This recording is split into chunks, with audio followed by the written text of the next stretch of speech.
see the kingdom.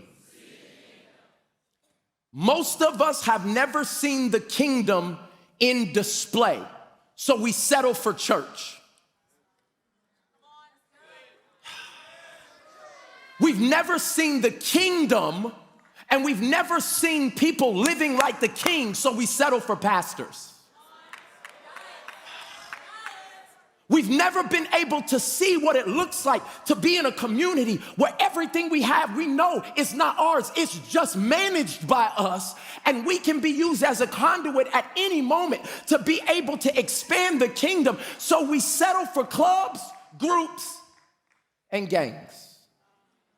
Oh, and you know there's gangs in church. Praise team. Ushers, like there are. And God said there's a better way and a more complete understanding that I want all my people to have.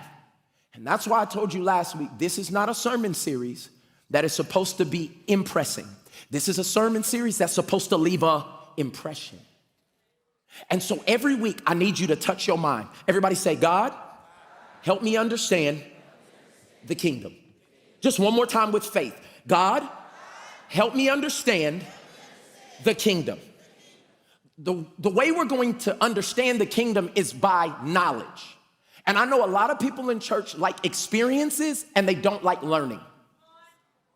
And I have to say this because most of us, when we get out of formal education, we don't want to learn no more. Some of y'all still don't know any math past.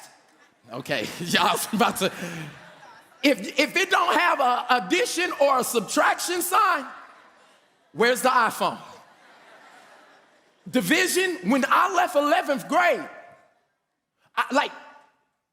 and what ends up happening is many times is we think that formal education and getting a degree is the degree that God is satisfied with us learning. But one of the things that many of us stop is pursuing what God's purpose is for our life and learning everything we can about the kingdom. That's why in this series, I have to challenge your, watch this, ideas. Because your ideas are more powerful than anything else you got. And if you don't get the right ideas, you will not understand why you do what you do. So last week, I told you about precepts, which mean pre-thoughts. And I was trying to let everybody know that everything you do comes from a place. Even if you don't know where it came from, the reason you bite your nails comes from a place. The reason why you act like a player comes from a place. The reason why you eat ice cream at 11 p.m. every night on the dot.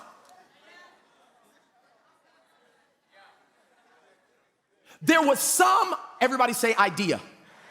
And that idea began to grow. I want you to understand this. One of my friends, he told me after Sunday, he said, man, when you did that ladder thing about precept and all that stuff, he said, that thing shook me. He said, I saw it as the ladder of light because at the top of it, it's knowledge, it's light, it's what you do. He said, but people need to see it. So I took his suggestion and I said, I'm gonna show the people real quick how you get to thinking and acting and living how you live. And this may be a cheat code for everybody to understand.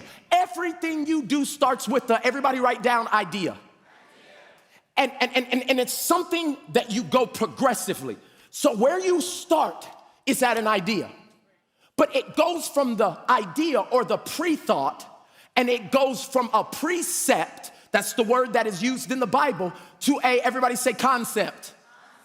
So precept, concept. And this is where most of us live our lives, at a concept of God.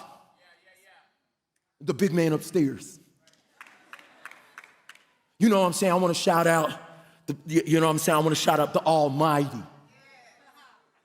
It's these things that we say that expose the concepts about God.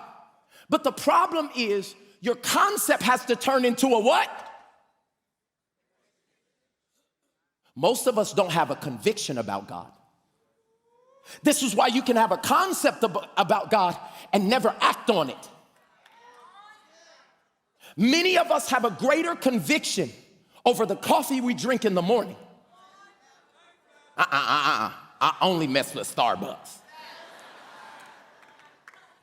You have a greater conviction than you do about your character. And because you don't have a conviction about certain things, it messes with your, watch this next one, your belief. Most of us are living, watch this, at the level of our belief. It's not that you can't do it. You don't believe God can do it through you. But you know where belief started? Nobody from my family's ever done this.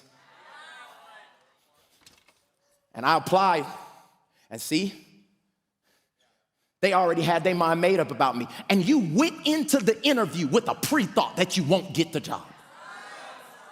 Now it becomes, your precept goes to a concept, and it's now like, I'm just not hireable.